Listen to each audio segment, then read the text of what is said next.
warahmatullahi wabarakatuh. Bismillahirrahmanirrahim. Alhamdulillahirabbil alamin. Wassalatu wassalamu ala asyrofil anbiya'i wal mursalin sayyidina wa maulana Muhammadin wa ala alihi wa sahbihi ajma'in, amma ba'du. Yang terhormat Bapak Sutaryo selaku Kepala Sekolah SD Negeri 1 Warisono, yang saya hormati Bapak dan Ibu Guru beserta staf karyawan SD Negeri 1 Warisono. Marilah kita panjatkan puji syukur kehadirat Allah Subhanahu wa Ta'ala yang telah memberikan kita karunia, kenikmatan, nikmat sehat, nikmat iman, dan nikmat sempat, sehingga kita bisa berkumpul pada pagi hari ini tanpa halangan suatu apapun. Salawat serta salam senantiasa tercurah kepada junjungan kita Nabi Agung Muhammad Sallallahu Alaihi Wasallam, Nabiullah Uswatul Hasanah, yang senantiasa kita teladani sifat terpujinya dalam sehari-hari, dan Nabi yang senantiasa kita nantikan syafaatnya kelak di yaumil akhir. Bapak dan Ibu Guru, pertama-tama saya mengucapkan banyak terima kasih karena kesediaan Bapak meluangkan waktu di tengah kesibukannya untuk hadir dan mengikuti kegiatan pada hari ini. Kehadiran Bapak dan Ibu adalah dukungan terbesar yang diberikan kepada saya, dan tentunya ke depan saya masih terus membutuhkan support, dukungan, dan motivasi dari Bapak Ibu hingga saya selesai mengikuti pendidikan program guru penggerak. Kemudian yang kedua, saya berdiri di hadapan Bapak dan Ibu bukan bermaksud untuk menggurui atau merasa diri saya sudah pintar, tapi ini adalah kewajiban yang harus saya lakukan untuk menunaikan tugas saya sebagai calon guru penggerak. Dan Bapak Ibu, kegiatan hari ini sifatnya hanya santai saja, jangan terlalu tegang, boleh disamping ya. Kemudian nanti kita cuma akan sharing bersama, kita akan belajar bersama. Karena sejatinya seorang guru itu adalah pembelajar sepanjang hayat. Tugas kita adalah mewujudkan generasi muda yang cerdas dan yang gemilang. Maka kita sebagai guru tidak boleh berhenti belajar.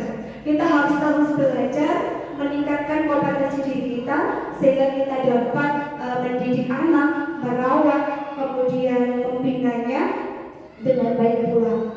Kemudian mudah-mudahan yang saya sampaikan nanti akan ada manfaatnya. Ibu bapak guru mendapatkan wawasan baru, pengetahuan baru yang dapat diterapkan di sekolah, sehingga kita bisa bersama-sama mencapai visi sekolah kita, dan kita bersama-sama mencapai sekolah impian kita. Oke, Bapak Ibu guru masih semangat deh? Semangat. Coba saya cek dulu. Tepuk semangat. Semangat. Semangat. Luar biasa. Sepertinya ini sehat semua. Bagaimana kabar hari ini Bapak Ibu? Alhamdulillah. Luar biasa. Allahu Akbar. Oke, luar biasa sekali pagi-pagi. Semuanya sudah semangat. Mau tambah semangat lagi nggak Bapak Ibu? Mau. Kita regangkan otot-otot kita yang mungkin masih tegang ya. Kita akan melaksanakan ice breaking. Nah, silakan Bapak Ibu boleh berdiri ya. Kita akan jaga-jaga bersama-sama.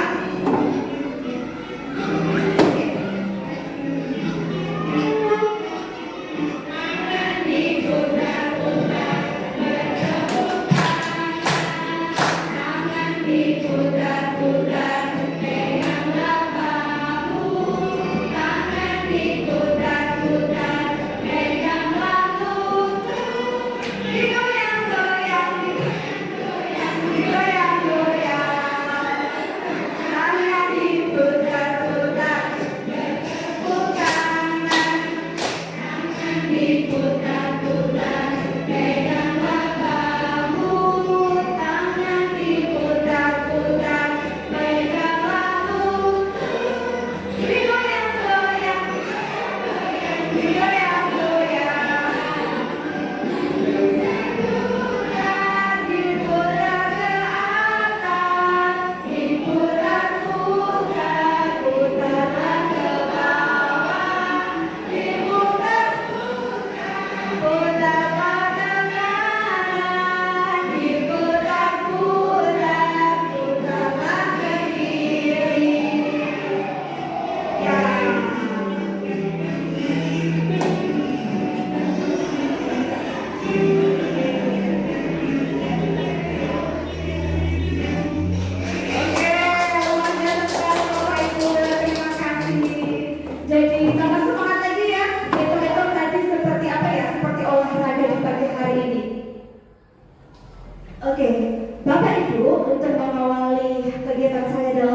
situ ada sebuah gambar. Oke. Kemudian ada satu profesi yang bisa dijelaskan dari gambar tersebut. Kira-kira profesi apa ya, Bu? Apa? Petani. Oke, petani, betul sekali. Kira-kira tugasnya seorang petani itu ngapain, ya? Memberi pupuk. Memberikan pupuk. Tugasnya apa lagi seorang petani? Menanam. Ya, betul sekali. Jadi tugas seorang petani pertama menanam, memberikan pupuk. Apakah cukup itu, Bapak Ibu? Ya. Tidak, benar Pak Desa, harus disirami. Ya, harus disirami agar tanaman yang tadi ditanam bisa tumbuh dengan baik. Ki Hajar Dewantara itu mengibaratkan seorang guru seperti petani, mengibaratkan murid seperti benihnya, dan mengibaratkan sekolah itu seperti lahannya. Jadi ketika kita memimpikan murid kita bisa tumbuh dengan baik, memiliki karakter yang baik, tentu tugas kita harus bisa merawat, mendidik mereka dengan baik pula. Kemudian Ki Hajar Dewantara juga mengatakan bahwasanya pendidikan adalah tempat berseminya benih-benih kebudayaan dan peradaban, tempat untuk menanamkan dan menebalkan budi pekerti yang baik, serta menghilangkan perilaku tidak baik dan menjaga anak dari pengaruh luar yang negatif. Hal ini selaras dengan apa yang akan saya sampaikan pada kesempatan pagi hari ini, Bapak Ibu. Jadi pada program guru penggerak itu ada beberapa modul yang harus dipelajari, dan saya sudah menyelesaikan satu modul 1.4. Nah, pada modul terakhir ini saya mendapatkan tugas untuk melaksanakan aksi nyata. Aksi nyatanya ini adalah melakukan diseminasi penerapan budaya positif di sekolah. Budaya positif, tentu kata itu sudah tidak asing lagi bagi kita, ya Bapak Ibu ya. Kira-kira apa sih artinya dari budaya positif? Tempat belajar yang membuat murid merasa aman, nyaman, dan menyenangkan. Oke, keren sekali.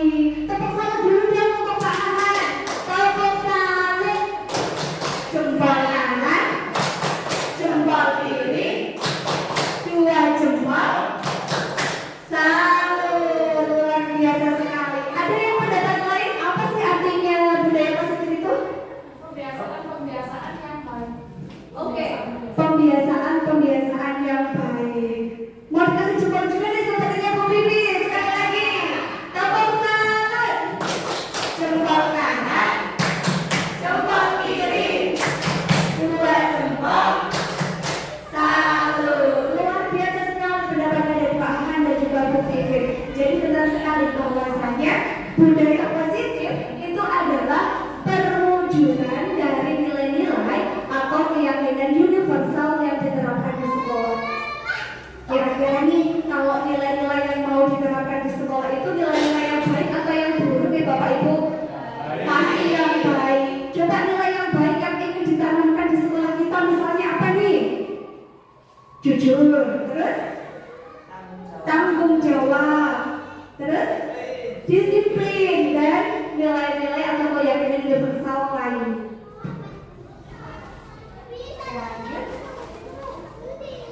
Bapak Ibu, budaya positif itu tidak bisa diciptakan secara instan, Bapak Ibu.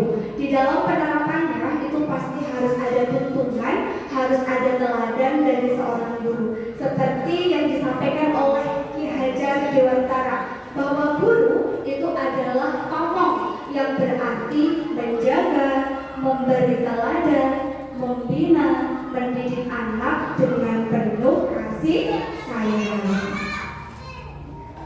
Nah, selanjutnya budaya positif itu tidak terlepas dari nilai dan juga peran dari seorang guru. Seorang guru itu harus menjadi pemimpin di dalam pembelajaran yang menerapkan nilai-nilai seperti berpihak kepada murid, mandiri, kolaboratif, inovatif, dan juga reflektif, yang pada akhirnya itu dapat mewujudkan kepemimpinan murid.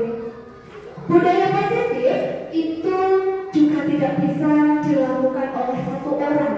Perlu adanya kolaborasi dari seluruh warga sekolah. Dan saya sebagai calon guru penggerak harus bisa mengajak Bapak Ibu mendorong dan juga menggerakkan komunitas praktisi yang ada di sekolah sehingga budaya positif itu dapat diterapkan secara efektif. Oke, di dalam budaya positif itu ada beberapa konsep utamanya Bapak Ibu. Dimulai dari perubahan paradigma belajar. Yang kedua ada disiplin positif. Yang ketiga ada motivasi perilaku manusia.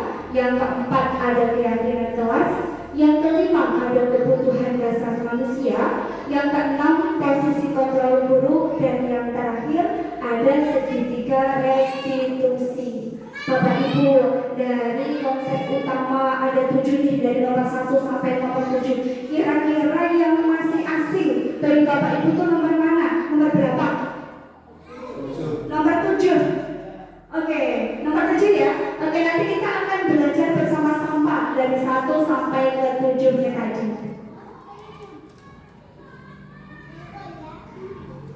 Oke Bapak Ibu, pentingnya akan budaya positif ini sejalan dan juga selaras dengan perubahan paradigma di dalam pembelajaran.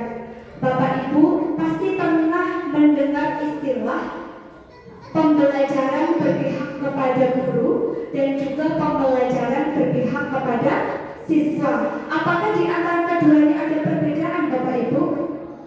Ada perbedaannya. Kira-kira apa nih Bu Vivin? Pembelajaran berpihak kepada guru. Pembelajaran yang berpihak pada guru itu orientasinya semua berasal dari guru. Siswa hanya melaksanakan apa yang diperintahkan guru saja. Kalau pembelajaran berpihak kepada siswa, Pembelajaran yang berpihak pada siswa adalah guru hanya sebagai fasilitator, memfasilitasi apa keinginan siswa, bagaimana minat mereka, bagaimana kemampuan mereka, menggunakan soal-soal sesuai dengan level kemampuan masing-masing siswa, dan pembelajaran dikemas sesuai dengan karakteristik siswa masing-masing. Oke, terima kasih lengkap sekali. Tepuk tangan lagi untuk ini hebat luar biasa. Jadi kira-kira nih Bapak Ibu, jika diterapkan di dalam pembelajaran kita, itu lebih efektif yang mana? Pembelajaran berpihak kepada guru atau pembelajaran berpihak kepada siswa? Iya, pembelajaran yang berpihak kepada siswa. Lalu sebenarnya apa sih yang dimaksud dengan paradigma baru dalam pembelajaran? Pembelajaran dengan paradigma baru merupakan pembelajaran yang dirancang berdasarkan prinsip pembelajaran berdiferensiasi, sehingga para peserta didik belajar sesuai kebutuhannya berdasarkan tahap perkembangan untuk mewujudkan nilai-nilai kebajikan pada profil pelajar Pancasila.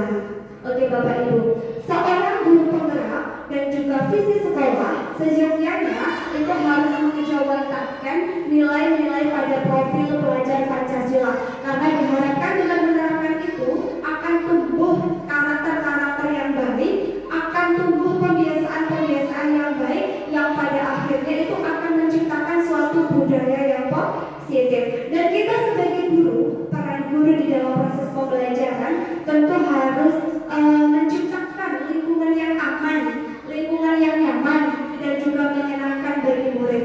Karena dengan budaya positif tersebut akan mendorong murid untuk berpikir, bertindak, dan juga mencipta, sehingga mereka dapat memerdekakan dirinya.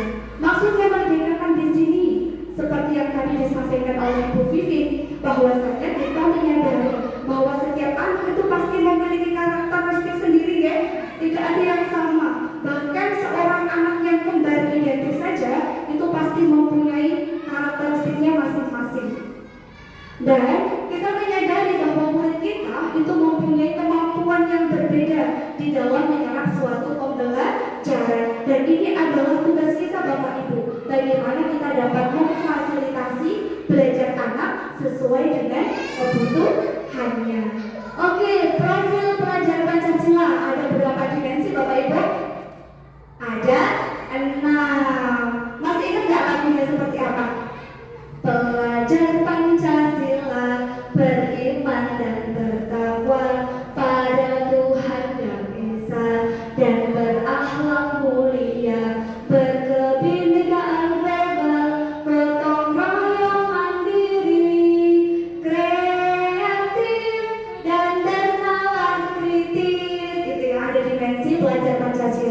yang ingin kita terapkan di sekolah kita. Oke, selanjutnya Bapak Ibu, saya di sini mempunyai 2 kalimat reflektif, ya. Yang pertama adalah apakah memberikan hukuman dapat mendisiplinkan murid? Apakah memberikan hukuman dapat mendisiplinkan murid? Kalau menurut Bapak Taryo, siapa Pak? Memberikan hukuman Dapat mendisiplinkan. dapat mendisiplinkan murid. Benar apa benar Pak? Ya, Setuju. tinggal hukumannya bersifat fisik atau non fisik. Oke, berarti ada efeknya juga, tetapi tidak dominan. Oke, karena untuk saat ini dikaitkan dengan sekolah ramah anak, hukuman itu yang menjurus ke hukuman fisik harus dihindari. Hukuman non fisik bisa diterapkan juga, tapi tidak sepenuhnya. Terima kasih. Tepuk tangan dulu untuk Bapak Kepala Sekolah kita. Tepuk tangan. Jempol kanan, jempol kiri, 2 jempol. Salut, luar biasa. Kemudian untuk pertanyaan refleksi yang nomor 2, apakah dengan memberikan penghargaan, memberikan hadiah, memberikan pujian itu dapat meningkatkan motivasi murid? Ayo Bapak Ibu, ya, siapa yang mau berpendapat? Oke, menurut Bu Tanti tadi, apakah dengan memberikan penghargaan itu dapat meningkatkan motivasi murid? Setuju sekali Bu, karena apa? Misalkan mendapat pujian, mendapatkan tantangan, mendapatkan hadiah itu sangat sekali memotivasi murid dan lebih menumbuhkan sikap belajar yang tinggi. Oke, luar biasa. Tepuk tangan juga untuk Bu Tanti. Tepuk tangan. Jempol kanan, jempol kiri, 2 jempol. Salut. Luar biasa. Jadi ada pertanyaan refleksi. Ada 2. Tadi Pak Taryo mengatakan nomor 1 setuju ya Pak. Tapi ada kalanya tidak. Kemudian, ya, 7 dengan persyaratan. Ya. Kemudian yang kedua berarti sangat setuju dengan adanya memberikan penghargaan itu dapat meningkatkan motivasi murid. Kita akan simpan jawabannya, apakah jawaban dari Pak Taryo atau Bu Tanti itu benar atau tidak. Oke, selanjutnya Bapak Ibu, di sini saya mempunyai permainan. Judulnya adalah cobalah buka. Caranya, Anda dan teman Anda akan melakukan kegiatan cobalah buka. Anda adalah A. Tugas Anda adalah mengepalkan tangan salah satu tangan Anda. Cobalah Anda bayangkan bahwa Anda menyimpan sesuatu yang berharga di dalam kepalan tangan Anda. Anda juga perlu menjaga benda tersebut sekuat tenaga Anda karena begitu pentingnya untuk kehidupan Anda. Tugas B, rekan Anda, adalah mencoba dengan segala cara untuk membuka kepalan tangan. Teman Anda B boleh membujuk, menghardik, mengintimidasi, memarahi, menggoda, menggelitik, bahkan menawari dengan doa agar Anda bersedia membuka kepalan tangannya. Jadi tugasnya di sini ada 2 orang Ibu. Satu sebagai A yang harus menggenggam tangannya karena di tangannya ada sesuatu yang sangat berharga. Kemudian yang B adalah yang bertugas untuk merayu dengan sekuat tenaga dengan cara apapun, boleh dengan gombalan yang mau, nah agar rekan Anda mau membuka tangannya. Silahkan boleh dicoba Bapak Ibu dengan teman sebangkunya, atau boleh juga ada yang Bapak Ibu mau mewakili untuk maju ke depan. Kira-kira siapa nih Bapak Ibu yang bisa mewakili untuk ke depan? Oke Bapak-bapak, oke Pak Ahan, silakan maju Pak Ahan. Salah satunya siapa Pak Ahan? Menuju siapa Kak? Oke Pak Mufid. Oke, tepuk tangan dulu untuk berdua ya. Kira-kira nih dari Pak Ahan sama Pak Mufid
mau membuka kedua tangannya? Ayo, 1, 2, 3.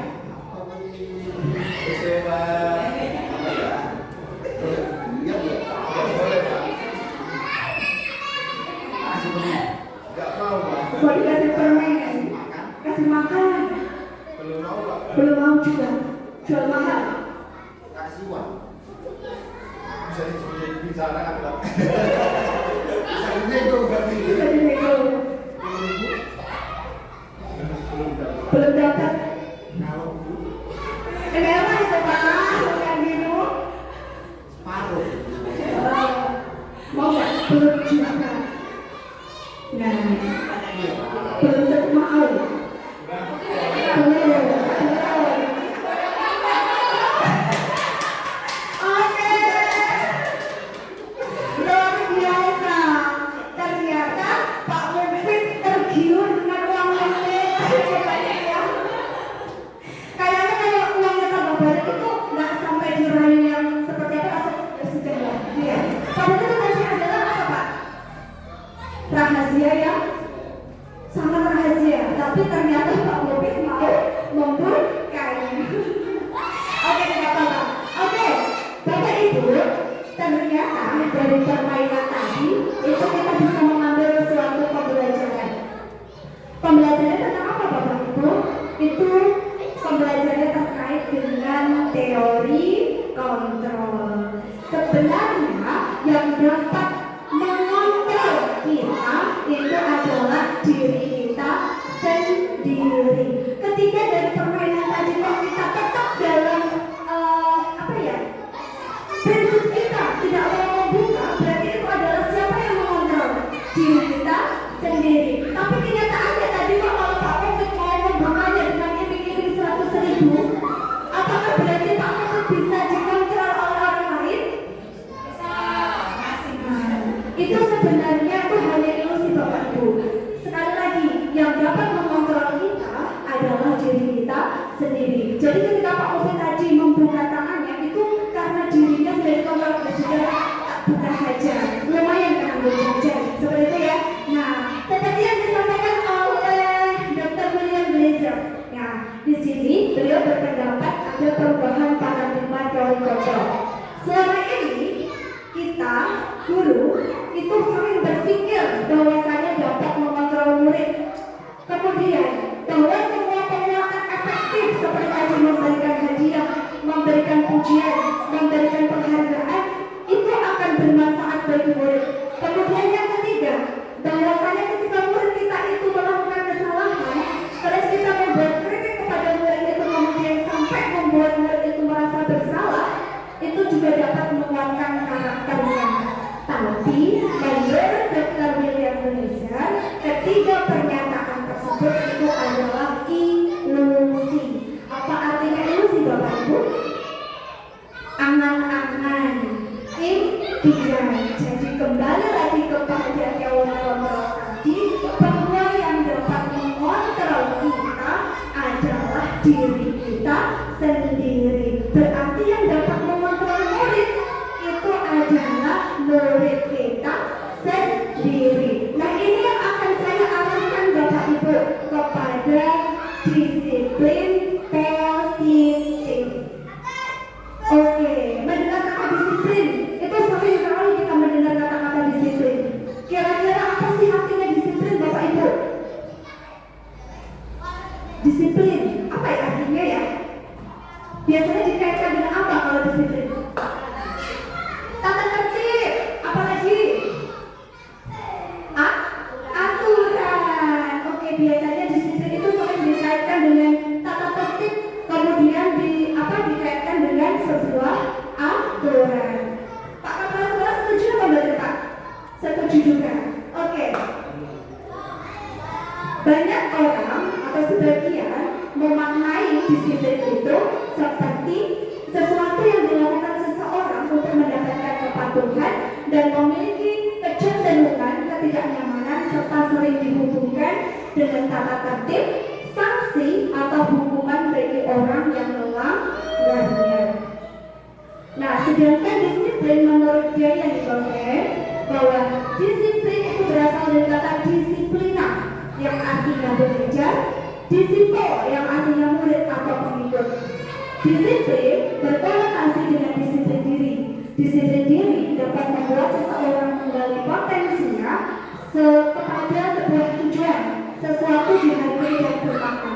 Belajar mengontrol diri dan bagaimana menguasai diri untuk memilih tindakan yang mengacu pada nilai-nilai yang kita hargai. Bahkan Ki Hajar Dewantara juga mengatakan bahwa di mana ada kemerdekaan, di situ ada disiplin yang kuat. Untuk dapat menciptakan murid yang disiplin, syaratnya harus ada disiplin yang kuat. Nah, jadi yang perlu kita lakukan adalah memunculkan sikap disiplin kepada dalam diri anak sendiri. Mereka dengan kesadarannya melakukan nilai-nilai kebajikan. Adanya aturan, adanya peraturan, itu sifatnya dari luar, Bapak Ibu. Nah, jadi tugas kita adalah bagaimana caranya sikap disiplin itu bisa muncul pada diri anak. Bagaimana kira-kira caranya? Seperti yang disampaikan oleh Ki Hajar Dewantara tadi, kita sebagai seorang guru harus memberikan contoh teladan secara berkelanjutan, sehingga dengan kita memberikan contoh teladan secara tidak langsung, murid itu akan meniru perbuatan kita. Karena guru itu katanya di buku dan ditiru. Benar ya Pak Sutariam ya? Nah, oke. Selanjutnya, konsep budaya positif selanjutnya itu ada motivasi perilaku manusia. Pernahkah Bapak Ibu melakukan sesuatu karena dorongan manusia? Misal ingin mendapatkan pujian, hadiah, atau bahkan uang. Kalau Pak Bupati tadi sudah ya, karena melakukan uang. Sejatinya kita itu adalah manusia yang berkeinginan, Bapak Ibu. Segala tindakan kita itu dipengaruhi oleh dorongan-dorongan dan juga impian-impian yang kita harapkan. Begitu juga dengan siswa, ketika mereka melakukan disiplin diri, itu pasti mereka mempunyai motivasi mengapa melakukan hal yang demikian. Karena itu, Diana Gosen menyebutkan bahwasanya motivasi perilaku manusia itu ada 3. Yang pertama, menghindari rasa ketidaknyamanan atau hukuman. Yang kedua, untuk mendapatkan imbalan dari orang lain. Nah, dari motivasi perilaku manusia yang nomor 1 dan juga nomor 2 itu bersifat eksternal, yaitu motivasi yang datangnya dari luar. Sedangkan yang ketiga adalah motivasi untuk menghargai diri sendiri, yaitu sudah bersifat intrinsik. Jadi tujuan dari disiplin positif ini adalah memunculkan motivasi perilaku yang nomor 3 agar murid-murid dapat menerapkan sikap disiplinnya dalam kehidupan sehari-hari. Dan ketika manusia itu sudah menerapkan disiplin yang ketiga, motivasi perilaku yang ketiga, itu biasanya tidak terpengaruh akan adanya hukuman ataupun imbalan dari orang lain. Oke, selanjutnya Bapak Ibu, dari motivasi perilaku manusia yang tadi itu tidak selamanya tampak baik. Akan ada saatnya yang namanya anak-anak kita akan melakukan kesalahan. Benar ya? Ya, anak-anak kita pasti akan melaksanakan kesalahan. Maka dari itu akan muncul tindakan ataupun akibat dari perbuatannya, sehingga akan muncul lagi 3 istilah yang sering kita dengar, Bapak Ibu: hukuman, konsekuensi, dan juga restitusi. Adakah perbedaannya, Bapak Ibu, dari hukuman, konsekuensi, dan juga restitusi? Mungkin ada yang berpendapat kalau hukuman itu seperti apa biasanya, Bapak Ibu menguasai? Hukuman, Bu Tanti.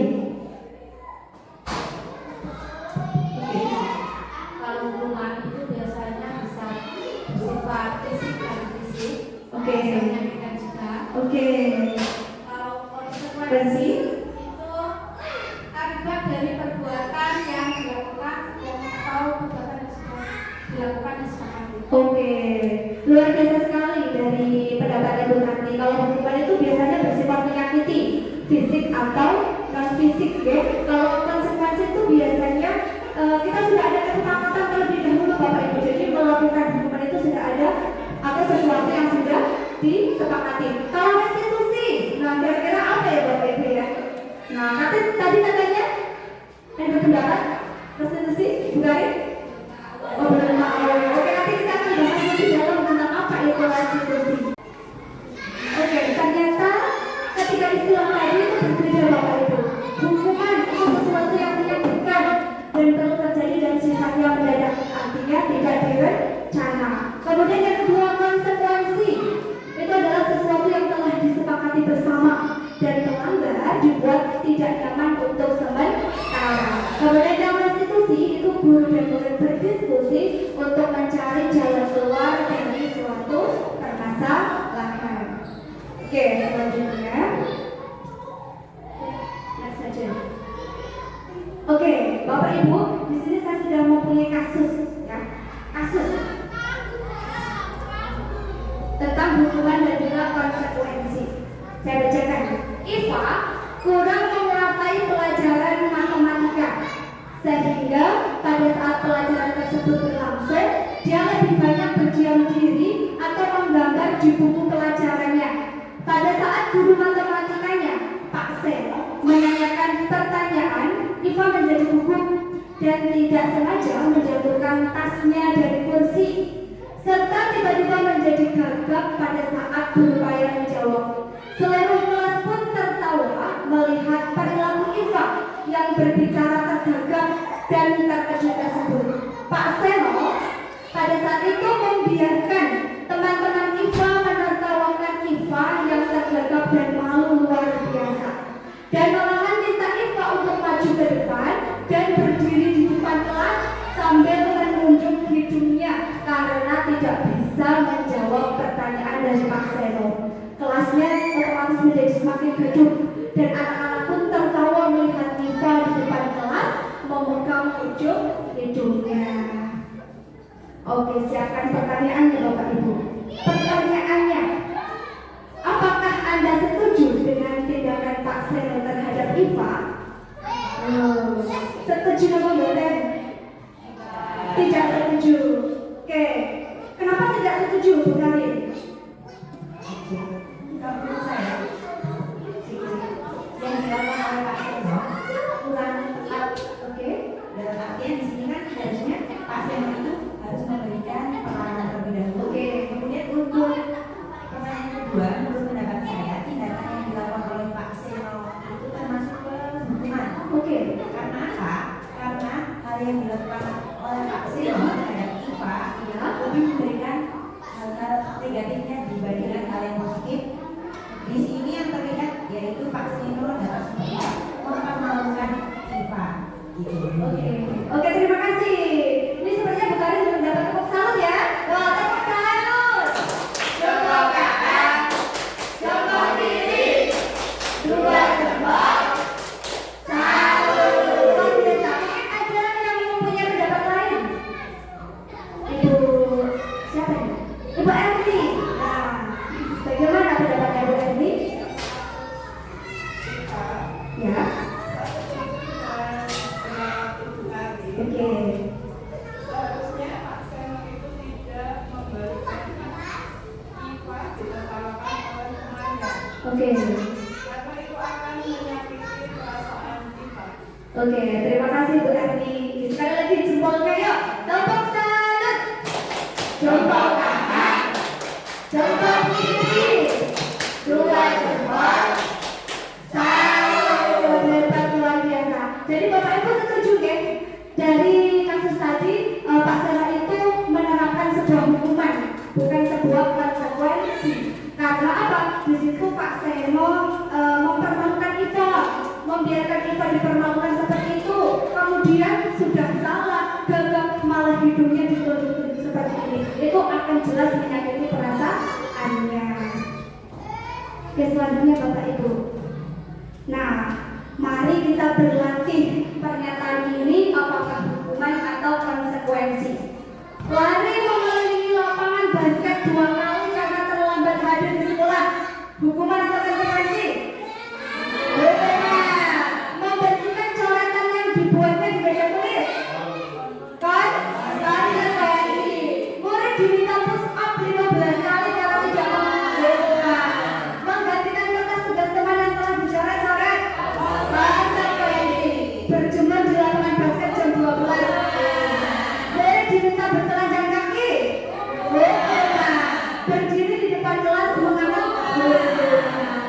Yakin jawabannya benar Bapak Ibu?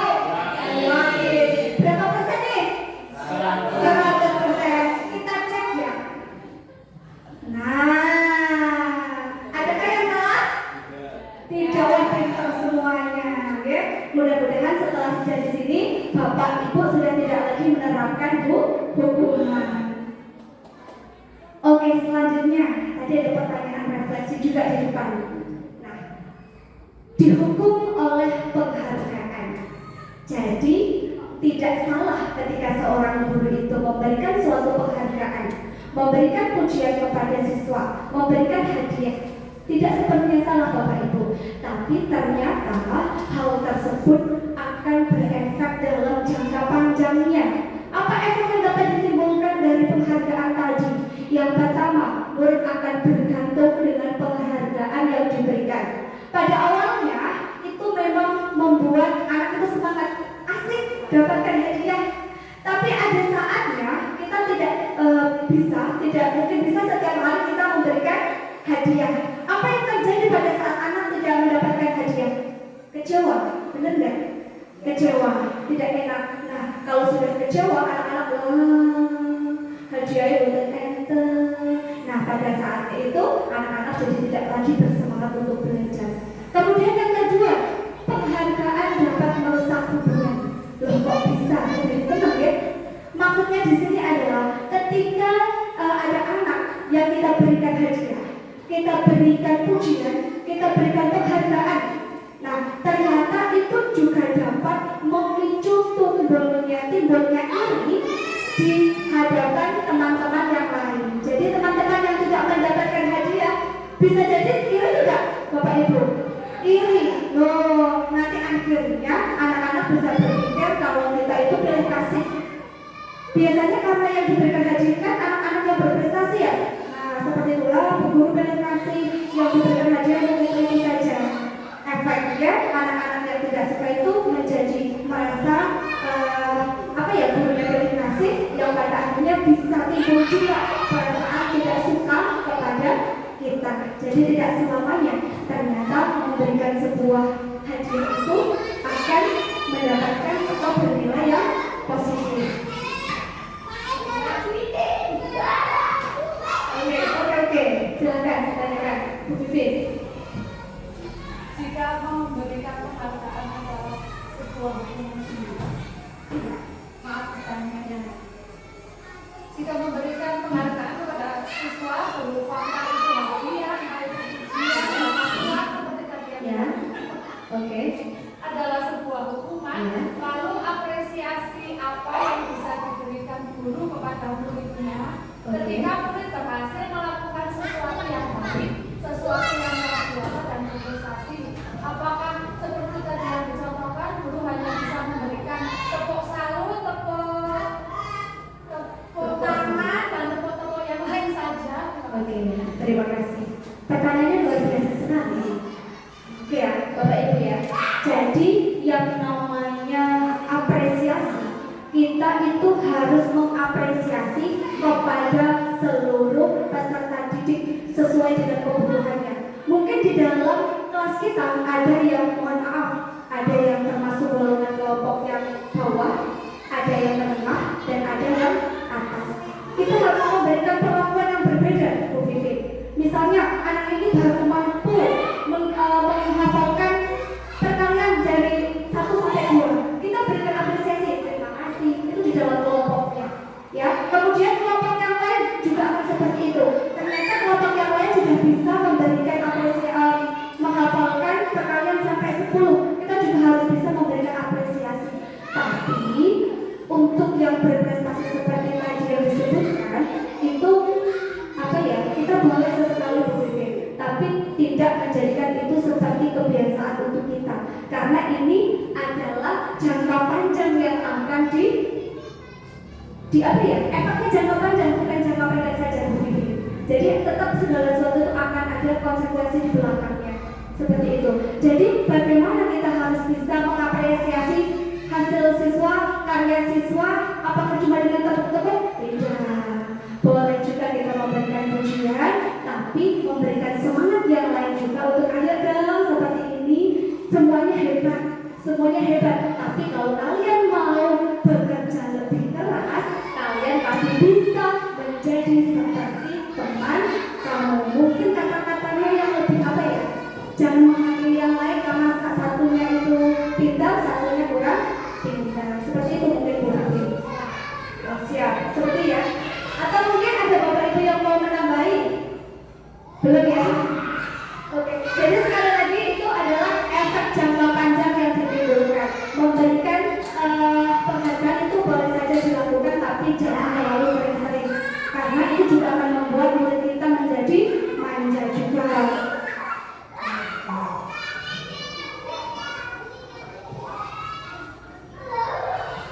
Oke, selanjutnya dalam konsep utama budaya positif itu ada yang namanya keyakinan kelas. Keyakinan kelas.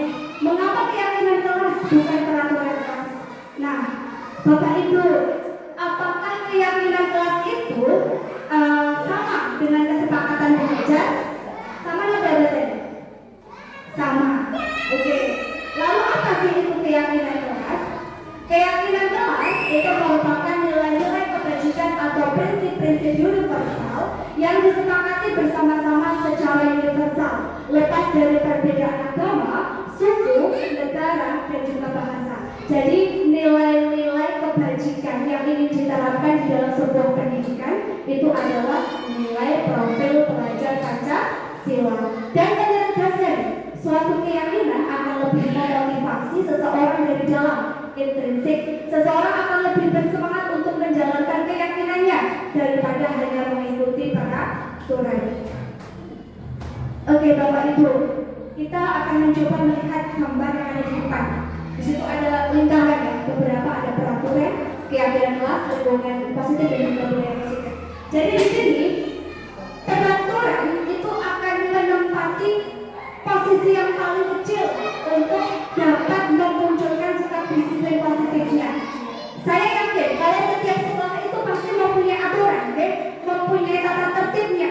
Nah, untuk itu ketika kita sudah mempunyai aturan, ayo kita ubah peraturan itu menjadi sebuah keyakinan kelas. Karena setelah ada keyakinan kelas dan itu efektif di kelas-kelas, pada akhirnya itu akan dapat menimbulkan atau menciptakan lingkungan yang positif. Kalau lingkungan positif itu sudah terbentuk Bapak Ibu, maka budaya positif itu juga akan terbentuk. Nah, kemudian lalu bagaimana sih Bapak Ibu dengan pembuatan keyakinan kelas tadi? Pembuatan keyakinan kelas tentu ada beberapa hal yang perlu dipertimbangkan. Yang pertama, pernyataannya itu bersifat universal, dibuat dalam bentuk kalimat positif. Jadi tidak boleh keyakinan kelas itu dilarang mencoret meja, itu peraturan. Kalau diubah menjadi kalimat positif, bagaimana? Dilarang mencoret meja, jadi apa bagus di buku tulis? Tidak ya. Tapi mungkin jagalah kebersihan. Kemudian tidak terlalu banyak mudah dipahami. Jadi jangan membuat keyakinan kelas itu sampai 20 poin. Ya banyak sekali, cukup yang sedikit saja tapi itu bisa dijalankan, itu lebih efektif. Kemudian di dalam membuat keyakinan kelas itu seluruh kelas itu, seluruh anggota kelas itu harus punya kontribusinya masing-masing. Nah, setelah sudah disepakati, maka guru dan juga siswa itu harus mendeklarasikan atau menandatangani kesepakatan atau keyakinan kelas tersebut. Oke, sekarang coba kita alihkan sebuah peraturan ini kepada keyakinan. Selalu kembalikan buku di tempatnya, itu mengandung nilai-nilai kebajikan apa Bapak Ibu? Kembalikan buku di tempatnya. Kira-kira apa ya? Disiplin. Dilarang mengganggu orang lain, itu mengandung nilai apa? Peduli, menghormati, hadir di sekolah sebelum pembelajaran dimulai. Kemudian dilarang melakukan kekerasan. Menghargai. Sedang mencari perangkat. lagi. Dilarang melakukan kekerasan. Kira-kira nilai kebajikan universalnya apa itu, Bu? Kekerasan, keselamatan mungkin. Dilarang menggunakan narkoba. Apa ya? Kira-kira ya? Kesehatan, pergantian atau menunggu giliran antri itu mengajarkan sikap apa itu? Disiplin. Gunakan masker itu untuk apa ya? Biar apa? Biar kesehatan. Jangan berlari di kelas. Disiplin juga. Oke, kita lihat ya jawabannya Bapak Ibu. Oke, selamat kembalikan buku di tempatnya, itu tanggung jawab. Dilarang mengganggu orang lain, menghormati. Hadir sekolah sebelum pembelajaran dimulai itu juga menghormati. Kemudian dilarang melakukan kekerasan, biar kita selamat, ya. Dilarang menggunakan narkoba, biar kita sehat, kesehatan. Bergantian atau menunggu giliran antri itu juga menghormati. Gunakan masker biar aman. Jangan berlari di kelas, keselamatan. Nilainya jadi 100 tidak nih Bapak Ibu? Belum ya? Gak apa-apa. Oke, setelah ini saya mempunyai video pembelajaran video.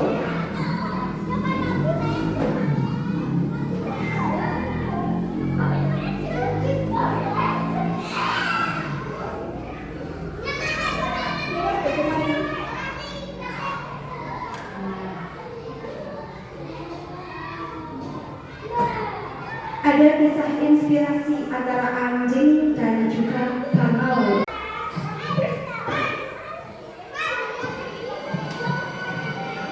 Kita saksikan ini bersama-sama dulu. Sebuah kisah inspirasi dari seekor anjing dan juga seekor bangau.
Pak Tayo?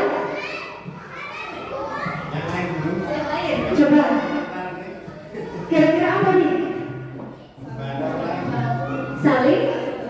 Saling berbagi. Oke, luar biasa sekali. Saling berbagi.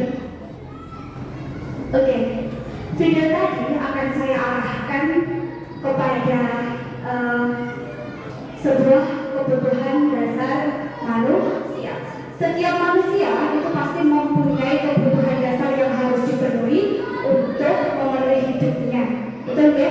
Tak terkecuali dengan murid kita Bapak Ibu. Kemudian menurut Dr. William Blazer bahwasanya kebutuhan dasar manusia itu ada 5. Yang pertama ada bertahan hidup, yang kedua kasih sayang dan rasa diterima, ada penguasaan, kebebasan, dan juga kesenangan. Oke, kebutuhan dasar yang pertama adalah bertahan hidup, berkaitan dengan fisik untuk mempertahankan hidupnya seperti rumah, makan, dan juga kesehatan. Kemudian kebutuhan kasih sayang dan rasa akan diterima itu berkaitan dengan psikologis, misalnya ingin diterima di dalam sebuah komunitas, sekolah, keluarga, atau masyarakat. Kemudian kebutuhan kebebasan, bebas dalam menentukan pilihannya, ingin mencoba hal-hal yang baru. Kemudian kesenangan, rasa ingin bersenang-senang. Kemudian yang 5, penguasaan, kebutuhan ingin diakui, merasa punya kompetensi, keterampilan, atau ingin dianggap berharga. Kebutuhan dasar setiap orang itu pasti berbeda-beda, tergantung situasi, kondisi, dan juga tujuannya. Terkadang kita berperilaku itu untuk memenuhi kebutuhan kita, benar ya? Nah, begitu juga dengan murid-murid kita. Untuk itu penting sekali kita harus mengetahui kebutuhan dasar manusia. Terlebih bagi seorang guru. Mengapa penting? Karena dengan kita mengetahui kebutuhan anak, maka kita bisa memberikan bantuan yang sesuai. Oke, selanjutnya Bapak Ibu, saya juga mempunyai kasus di sini. Pak Andi, guru kelas 6, sedang bingung menghadapi ulang bima salah satu murid di kelasnya. Beberapa siswa datang mengeluhkan bima yang seringkali meminta bekal makan siang mereka dengan paksa. Nah, jika Anda menghadapi situasi seperti Pak Andi, apa yang akan dilakukan? Menurut Anda, kira-kira mengapa Bima melakukan hal tersebut? Kira-kira bagaimana ya Bapak Ibu? Kira-kira kebutuhan dasar yang ingin dipenuhi Bima apa ya? Apa bertahan hidup? Atau yang lain? Oke, coba kita lihat. Nah, dalam konteks penerapan disiplin positif, Pak Andi mencari tahu alasan Bima melakukan tindakan tersebut agar mengetahui kebutuhan mana yang sedang berusaha dipenuhi oleh Bima. Tadi Bima itu selalu mengambil bekal makanannya. Tapi kita sebagai seorang guru tidak harus langsung, oh berarti Bima lagi sama nih. Bukan hanya itu, ya. Tapi ternyata ada beberapa hal yang mungkin bisa menjadi faktor kenapa Bima melakukan hal tersebut. Bisa jadi hal itu karena Bima ingin bertahan hidup, ya. Bima lapar karena orang tuanya tidak membawakan bekal untuknya.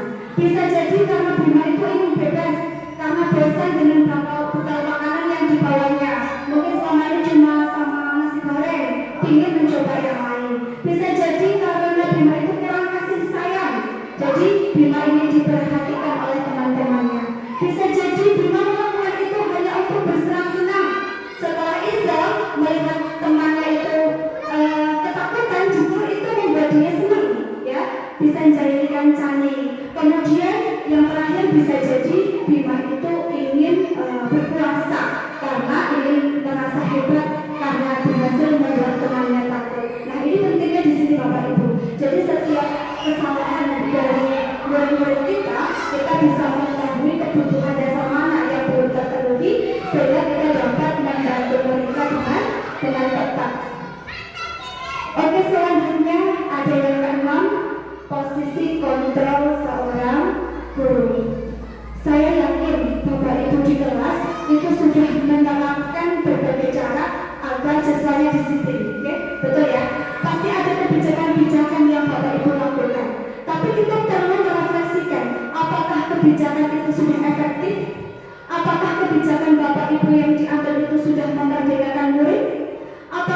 kebijakan-kebijakan Bapak Ibu di kelas itu sudah membuat murid itu mandiri.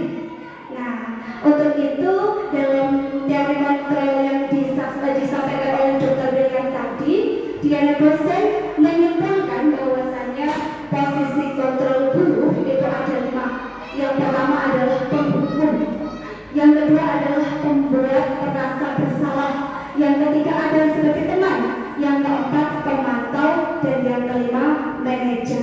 Kira-kira ayo kita refleksikan diri Bapak Ibu. Kira-kira selama ini Bapak Ibu ada di posisi yang bermana?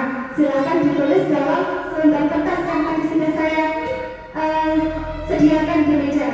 Ya, ditulis kira-kira selama ini itu kita berada di posisi yang mana? Apakah penghukum? Apakah pembuat merasa bersalah? Atau alhamdulillah sudah dalam posisi manajer? Kan Bapak Ibu, nanti dalam hitungan ketiga diangkat bersama-sama. Betul ya, Pak Nurdin? Oh, tidak ada. Kira-kira dalam posisi mana kita ya? Sudah selesai Bapak Ibu? Oke. Nah, ya sudah semua yang siap nih. Dalam hitungan ketiga kita angkat yuk bersama-sama jawaban dari Bapak Ibu. 1, 2, 3. Kayak kuis ya. Oke, saya bacakan. Teman-teman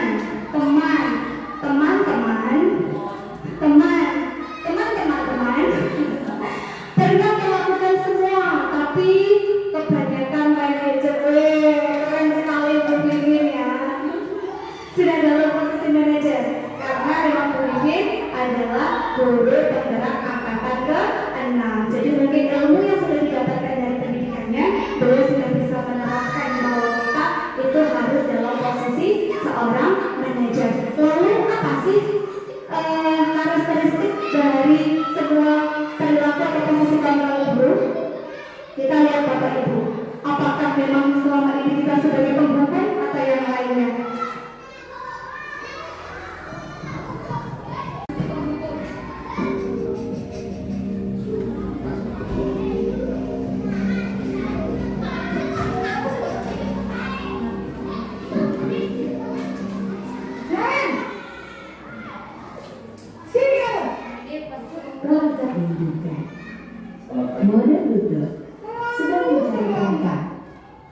Kamu deh, pasti terlambat. Aku, saya, Apa? Apa coba? Alasan kamu apa lagi? Kapan sih kamu tidak terlambat? Malas sekali ya kamu jadi anak. saya, Dasar belas. Gak kapok-kapok sih kamu. Sudah berapa kali terlambat? Sana, kamu keliling lapangan basket 2 kali. kenapa saya harus keliling lapangan basket, Bu? Kenapa? Kamu orang ibu. Berani-beraninya jawab. Sudah terlambat, masih berani jawab pula. Sekarang, keliling lapangan basket 5 kali sekalian. Biar kapok. Cepat.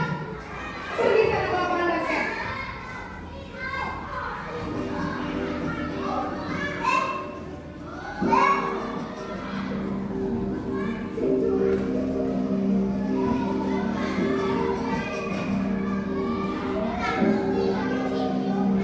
Nen!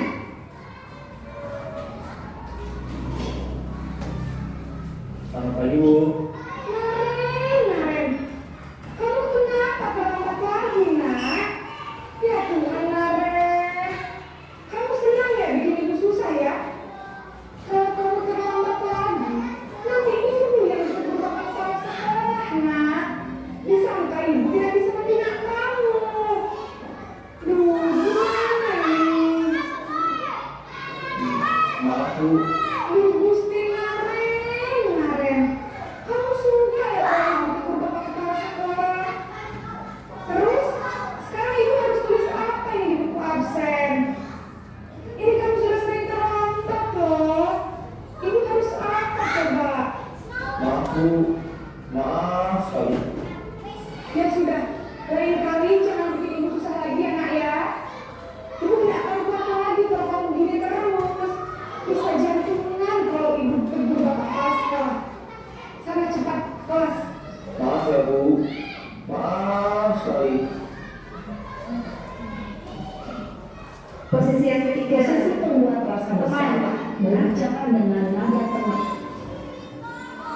teman nih. Tadi banyak yang menjawab saya sebagai posisi teman. Kira-kira tepat atau enggak ini Bapak Ibu?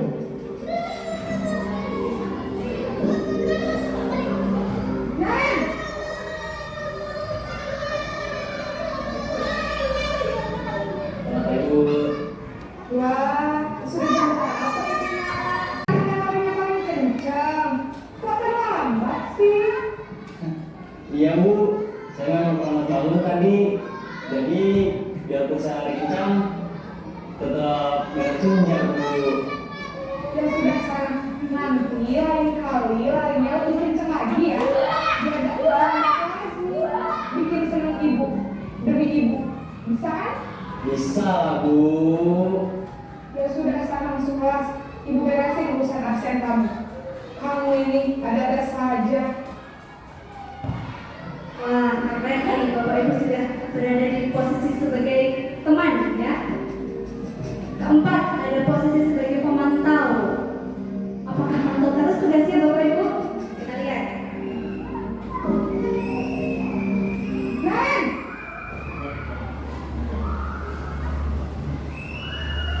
Selamat pagi Bu.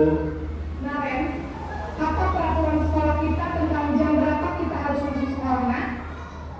Kita harus di sekolah jam 7 Bu. Iya, betul. Sekarang sudah jam 7.20. Nah, sudah tahu konsekuensinya jika terlambat hadir. Paham Bu, saya harus tinggal kelas pas jam istirahat selama 20 menit. Iya, benar. Konsekuensinya demikian. Jadi nanti jam 9.30 pas istirahat, kamu harus tinggal di kelas, kerjakan tugas tambahan untuk ketertinggalan kamu, ya? Baik Bu. Posisi yang terakhir, posisi manajer.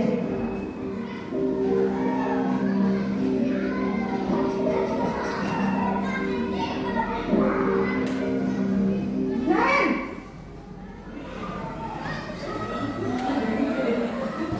Selamat pagi Bu. Serangannya capek ya. Selamat pagi, Nen. Maaf Bu, saya terlambat. Iya, sekolah masuknya jam 7, sekarang sudah jam 7.20. Jadi sekarang bagaimana ini, Ren? Maaf Bu, saya lupa alarm saya semalam. Baiklah, menurut kamu, keyakinan sekolah yang mana yang perlu kamu tingkatkan? Menghargai diri sendiri dan orang lain mungkin ya Bu. Setuju. Jadi, apakah Naren meyakini prinsip saling menghormati tersebut? Iya Bu, saya meyakininya. Apakah Naren bersedia memperbaiki masalah keterlambatan ini? Bersedia Bu. Bagaimana kamu akan memperbaiki masalah keterlambatan ini? Saya akan coba untuk tidak lupa menyetel alarm saya Bu. Baik, kalau Naren lupa menyetel alarm di rumah, ada orang yang kira-kira bisa bantu mengingatkan tidak? Ada Bu, kakak saya, Kak Emma. Ada lagi selain Kak Emma? Selain Kak Emma, ada ibu saya. Baik, jadi yang mengingatkan Naren adalah Kak Emma dan ibu kamu ya? Kira-kira akan mulai set alarm kapan Naren? Setelah pulang sekolah, akan segera saya lakukan. Baik, jadi Naren akan setel alarm untuk bangun besok pagi dan akan diingatkan oleh kakak dan ibu dan Naren ya? Ada lagi yang mungkin perlu dilakukan Naren? Agar tidak terlambat bangun lagi. Tidak ada Bu. Baik Naren, terima kasih untuk kerjasama kamu. Sekarang kamu perlu kembali ke kelas untuk belajar. Baik Bu, terima kasih. Oke Bapak Ibu, jadi kita sudah melihat lebih jelas ya. Tadi 5 posisi kontrol dari video tadi. Kalau penghukum pasti akan bersifat fisik, verbal juga. Kemudian kalau pembuat merasa bersalah itu ternyata konsep akibat yang ditimbulkan itu malah justru bisa lebih bahaya lagi kalau dibandingkan penghukum. Karena dengan pembuat merasa bersalah itu kita bisa biasanya menggunakan kalimat-kalimat yang halus tapi langsung masuk ke dalam hati anak yang justru membuat anak itu merasa minder. Oh iya, saya tadi sudah menyakiti ibu guru. Nah, jadi menjadi tidak percaya diri dan lainnya. Nah, posisi teman, posisi pemantau, dan juga posisi manajer ini yang ternyata dapat memunculkan disiplin positif kepada anak. Oke, sekarang kita coba jawab lagi ya bersama-sama Bapak Ibu. Saya kecewa sekali dengan kamu. Kira-kira apa nih? Penghukum atau apa nih? Pembuat merasa bersalah. Kamu selalu saja salah.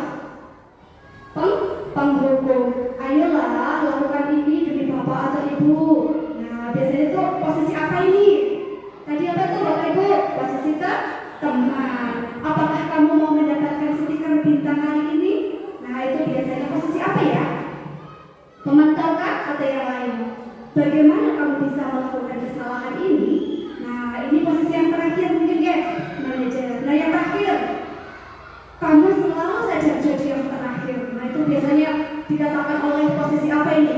Penghukum. Kita lihat jawabannya Bapak Ibu. Nah, benar tadi jawabannya Bu Vivi. Oke. Selanjutnya ada kasus lagi, satu kali kasus. Ibu Dani sedang menjelaskan pelajaran bahasa Inggris di papan tulis. Namun beliau memperhatikan bahwa Fajar malah tidur-tiduran dan tampak acuh tak acuh pada pembelajarannya. Fajar, coba jawab pertanyaan nomor 3. Maju ke depan dan kerjakan di papan tulis. Fajar pun tampak malas-malasan maju ke depan dan sesampai di depan, Fajar hanya diam terpaku sambil memegang buku bahasa Inggrisnya dan memainkan spidol di tangannya. Ayo Fajar, makanya jangan tidur-tiduran. Lain kali perhatikan. Sudah sana, duduk kembali. Kira-kira siapa yang bisa? Fajar pun kembali duduk di bangkunya. Hal seperti ini sudah sering kali terjadi pada Fajar. Seperti tidak memperhatikan, acuh tak acuh, dan nilai-nilainya pun tidak terlalu baik untuk pelajaran bahasa Inggris. Pada saat ditegur oleh Ibu Dani, Fajar hanya menjawab, tidak tahu Bu. Ibu Dani pun menjawab lagi, gimana kamu Fajar? Kamu tidak kasihan sama ibu ya? Ibu sudah capek-capek mengajari kamu loh. Tidak kasihan sama ibu kamu. Dan Fajar pun hanya diam membisu. Nah, Bapak Ibu, pertanyaannya, posisi kontrol apa yang diambil oleh Ibu Dani dalam kasus yang tadi? Ada yang mau berpendapat? Menurut saya, Pak Ahad. menurut saya Bu Dani berada pada posisi membuat merasa Bersalah. Oke. Kenapa Pak? karena dengan kata-kata Bu Dani, gimana kamu Fajar? Kamu tidak kasihan sama ibu, sudah capek-capek ngajarin kamu. Oke, luar biasa sekali Pak Ahad. Mungkin ada Bapak Ibu guru yang punya pendapat lain? Bu Tani ya? Oke. Kalau menurut saya agak berbeda dengan Pak Ani. Oke. Ya. Menurut saya posisinya Bu Dani di sini sebagai pemantau. Pemantau. Dia dari posisi beliau yang selalu melihat perkembangan Oke. pembelajaran dari Fajar dan Sini. Oke. Kemudian kebetulan apa yang ditemukan oleh Fajar, menurut saya kebutuhan yang paling utama kebebasan. Oke. Atau Fajar bosan dengan pembelajaran yang sudah dilakukan oleh Bu Dani, sehingga yang ditentukan yaitu pembelajaran dengan metode atau gaya belajar yang berbeda. Oke, terima kasih luar biasa. Ini pendapatnya dari Pak lengkap, jelas dan padat juga. Jadi ada dua kemungkinan Ibu. Jadi bisa jadi Ibu Dani itu posisi kontrolnya sebagai pembuat merasa bersalah dan juga pemantau. Bisa jadi pada saat melakukan seperti itu, dengan kata-katanya seperti yang disampaikan oleh Pak Ahad, benar itu adalah pembuat merasa bersalah. Kemudian posisi pemantau dilakukan juga oleh Bu Dani karena Bu Dani juga melihat hasil-hasil pembelajaran Fajar di dalam kelas. Kemudian untuk kebutuhannya, ternyata kebutuhan bisa tadi kebebasan karena bosan dengan metode pembelajaran bahasa Inggris yang cuma seperti itu saja. Kemudian bisa jadi juga kebutuhan kasih sayang karena si Fajar juga ingin mendapatkan perhatian yang lebih. Oke, alhamdulillah Bapak Ibu, kita sudah di ujung apa ini? Di ujung dari sebuah konsep utama budaya positif yang tadi katanya restitusi. Ternyata masih asing buat kita. Restitusi itu adalah proses menciptakan kondisi bagi murid untuk memperbaiki kesalahan mereka sehingga mereka kembali pada kelompok mereka dengan karakter yang lebih kuat. Melalui restitusi, guru dapat membantu murid menjadi lebih memiliki tujuan, disiplin, serta memulihkan dirinya setelah berbuat salah, membantu murid untuk jujur pada diri sendiri, dan mengevaluasi dampak dari kesalahan yang dilakukan. Memberikan tawaran, bukan paksaan. Oke, lanjut.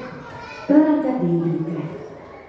Model tutup sedang mencari perangkat.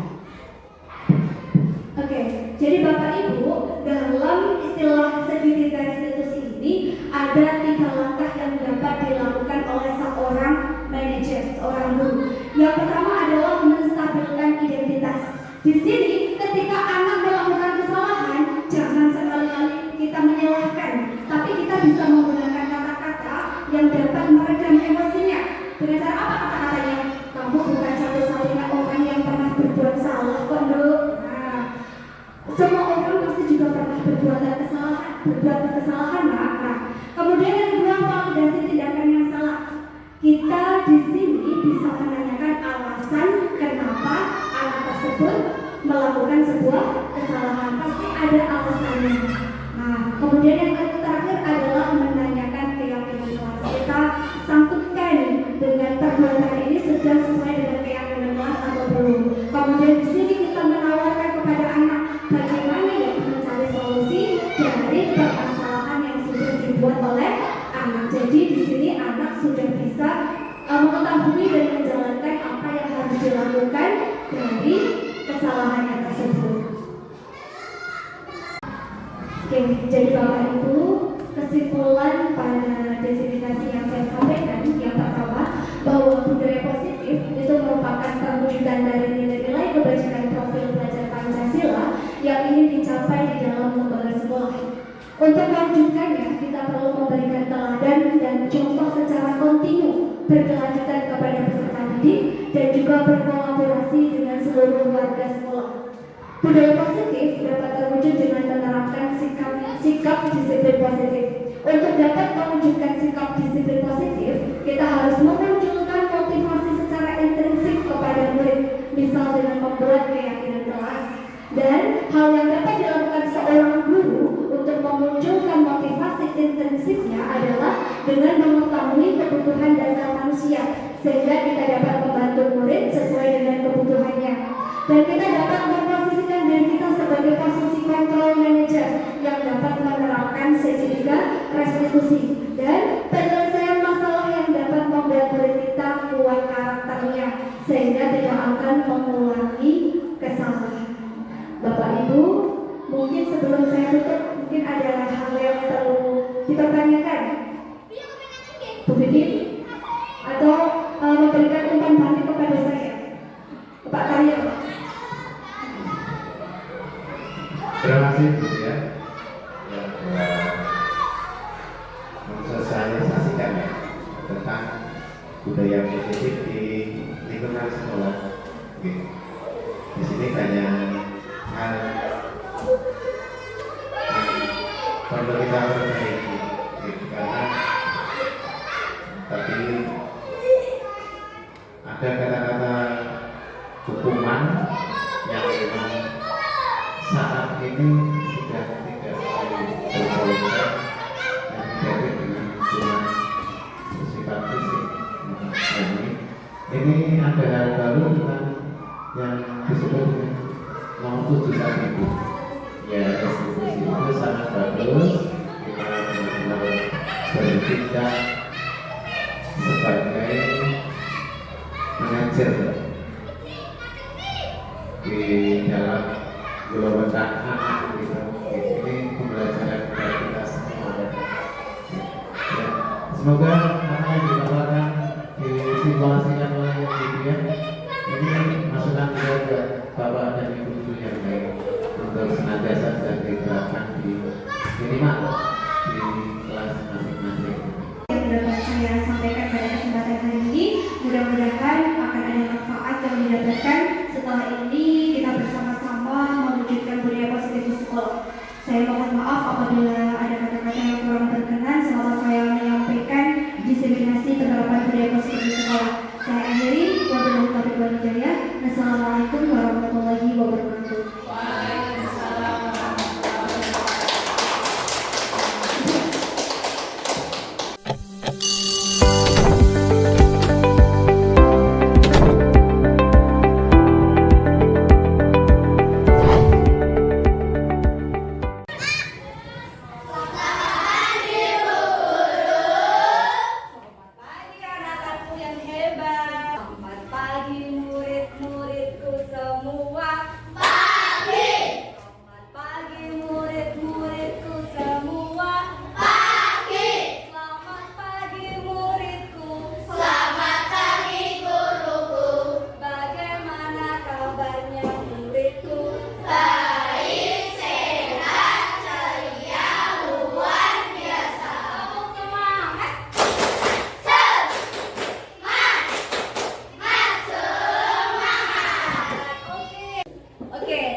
berbeda. Keyakinan kelas itu terkandung nilai-nilai kebajikan yang harus kita yakini dan baik untuk kita. Keyakinan kelas juga salah satu upaya untuk menumbuhkan sikap disiplin positif pada diri kita, yang pada akhirnya sikap disiplin positif itu akan menciptakan sebuah budaya yang positif. Oke, anak-anak, Bu Guru sudah tempelkan di depan, namanya adalah kelas impian. Pasti kalian mempunyai kelas impian tersendiri kan? Inginnya kelas yang rapi, kemudian kelas yang bersih, yang nyaman untuk belajar. Silakan kalian semua tuliskan apa impian kamu tentang kelas kita. Nah, Bu Guru akan membagikan ini dulu nih. Nanti dituliskan ya.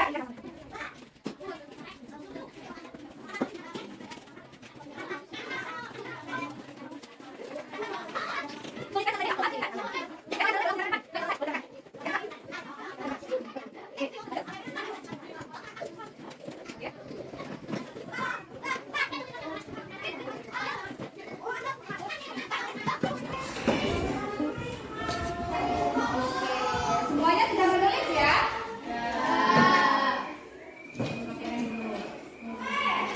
Sekarang Bu Guru bacakan kelas impian kita. Dilarang mencontek. Dilarang mencontek bersama. Nyaman. Tidak menyontek teman. Ingin dilarang mencontek. Terus kelas yang bersih. Kelas yang bersih juga. Kelas yang bersih. Kelas yang teratur. Kelas ingin menjadi rapi dan bagus. Tidak mencoret-coret tembok. Tidak boleh tidur di kelas. Saya ingin kelas yang nyaman dan rapi. Oke, kelas yang bersih. Oke. Nah, anak-anak, di dalam membuat kesepakatan kelas itu tidak boleh menggunakan kalimat yang negatif. Kita harus bisa menggunakan kalimat yang positif. Jadi kita ubah yang tadinya di sini kamu menuliskan dilarang mencoret meja. Berarti kita ubah menjadi kalimat yang positif seperti apa? Misalnya menjaga kebersihan. Kemudian kalau di sini dilarang apa nih? Dilarang membuang sampah sembarangan. Juga sama ya, menjaga kebersihan. Jadi membuat kesepakatan atau keyakinan kelas itu harus menggunakan kalimat yang positif. Nah, kalau kita sudah mencapai atau sudah menuliskan kelas impian, selanjutnya ini kita gunakan dengan kalimat yang positif. Setelahnya kita lihat nilai keyakinan apa yang ada di dalamnya. Misalnya kalau dilarang mencontek itu mengandung nilai kebajikan apa? Jujur. Oke, keren kan? Kalau kelas yang bersih mengandung nilai kebajikan yang mana? Kebersihan. Kemudian yang tadi dilarang membuang sampah sembarangan itu mengandung nilai apa itu? Kebersihan juga. Nah, nilai-nilai keyakinan itu harus kalian yakini di dalam hati dan kemudian kalian terapkan setiap hari. Nilai keyakinan itu akan lebih memotivasi kalian. Jadi sifatnya itu bukan paksaan. Nah, ini dalam upaya untuk memunculkan motivasi kalian, memunculkan sikap disiplin yang positif. Nah, sekarang coba kalian sekarang tuliskan lagi keyakinan kelas atau kesepakatan kelas. Ya, jangan menggunakan kalimat yang negatif, harus menggunakan kalimat yang positif.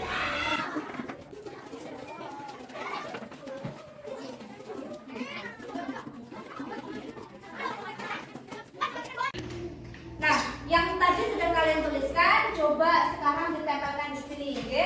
Urut.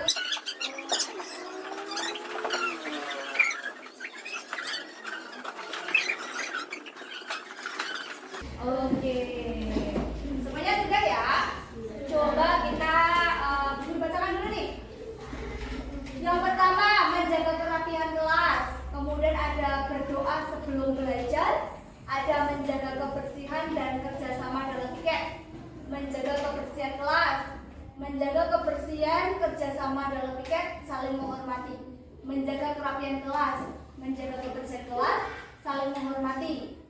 Kerjasama, menjaga kebersihan, saling menghormati sesama teman, berangkat sekolah tepat waktu, menjaga kebersihan dan keindahan kelas, berdoa sebelum dan sesudah belajar, saling menyayangi. Oke.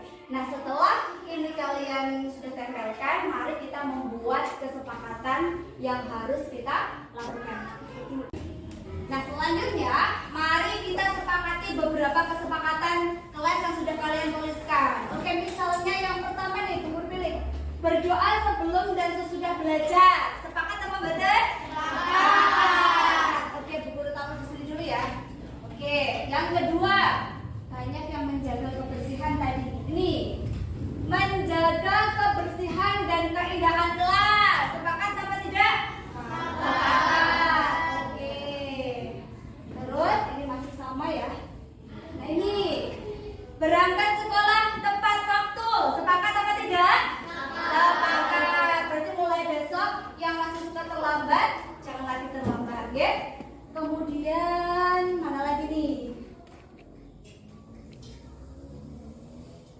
Oke, ini saling menghormati dan menghargai. Sepakat apa betul? Sepakat. Nah, oke. Kesepakatan kelas yang sudah kita sepakati bersama ada 4 ya. Yang pertama, berdoa sebelum dan sesudah belajar. Kemudian yang kedua, menjaga kebersihan dan keindahan kelas. Selanjutnya, berangkat sekolah tepat waktu. Dan yang terakhir, saling menghormati dan juga menyayangi.